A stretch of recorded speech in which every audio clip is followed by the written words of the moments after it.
Hi guys, and welcome back to Keep Smiling Adventures, and in today's route overview video we are doing the Grand Union Canal. I've just got back from doing the Grand Union Canal, 140 miles of canal, and beautiful it was. What an adventure, beautiful adventure. And in this video we are going to go through everything you need to know, and at the end I will give it a rating, a difficulty rating between 1 to 10, 10 being the hardest, 1 being easiest, and an overall rating of what I thought about it.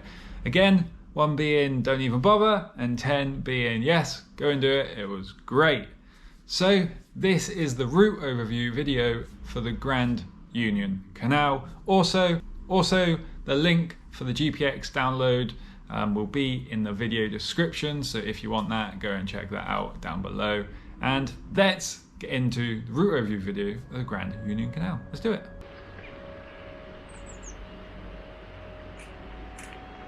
Grand Union Canal, a canal running from London to Birmingham, the longest canal in England at around 140 miles or 225 kilometers, or if you'd rather, 166 locks. The canal in its current form came into being in January 1929. It was formed by combining several different canals. The canal was originally built for moving goods around the country. Horse and cart was used to transport food and coal, but this was slow as the horses couldn't pull a lot across the bumpy ground. Rivers were used, but as they are naturally occurring, they didn't always go where people needed them to go. So the canal was made. The canal system provided a great smooth route around the country.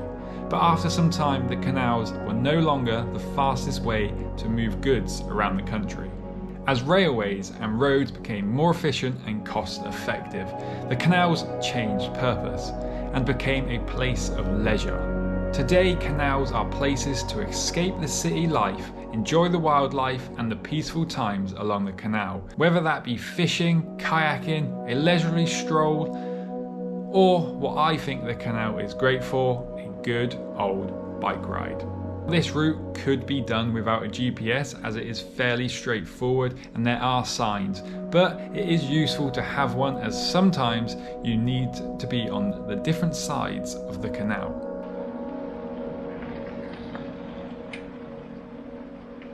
This route is really for anyone.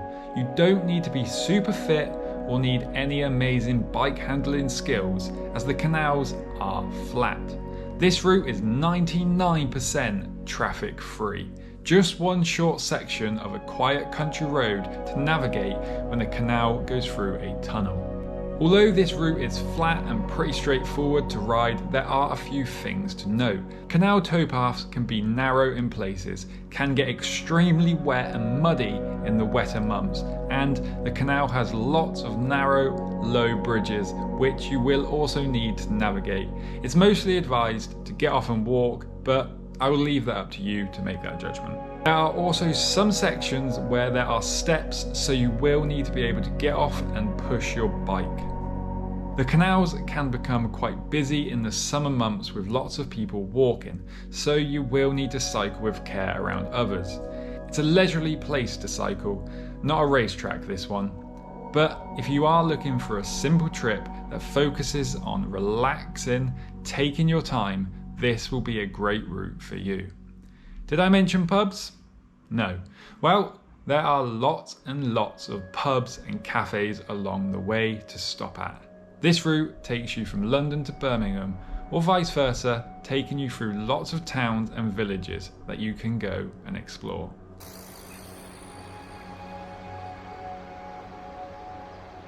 In the summer months, there really isn't a wrong bike for riding along the canal. As long as you have some good puncture-proof tyres, you will be good to go. Gravel bikes, touring bikes or mountain bikes are all going to be pretty much spot on.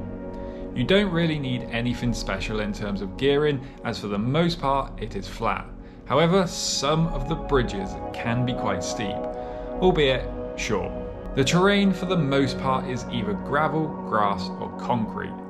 In the winter and wetter months though, because some of the sections of the canal can become quite muddy and narrow, you might want to opt for a fast rolling mountain bike tyre, especially on the Oxford Canal part, as this section is extremely narrow and will become very muddy.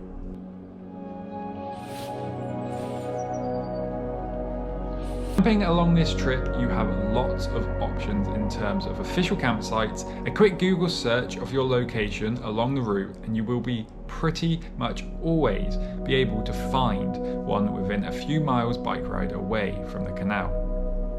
Also, if you prefer the more luxury approach of B&Bs and hotels, they will also be very easy to find as you are always close to towns. However, if you want to wild camp along the route, it does become a little harder as spots directly along the canal are few and far between. So you will need to leave the canal in search of a quiet location. If you do decide to wild camp, just remember to set up late, leave early, and leave no trace.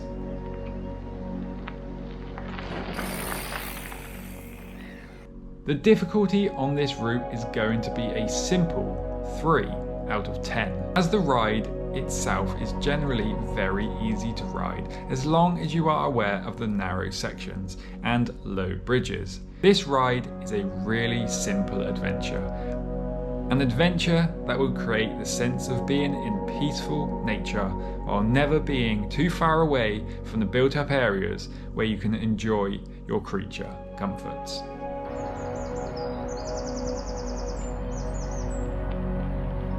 This ride is beautiful and also a little different in terms of bikepacking routes, as it's not got any epic mountains or crazy steep climbs or crazy single track. It's just a good old-fashioned bicycle adventure. I'm giving this a 7 out of 10. If you are looking for a nice, not too hard to ride adventure, then get out on the canals.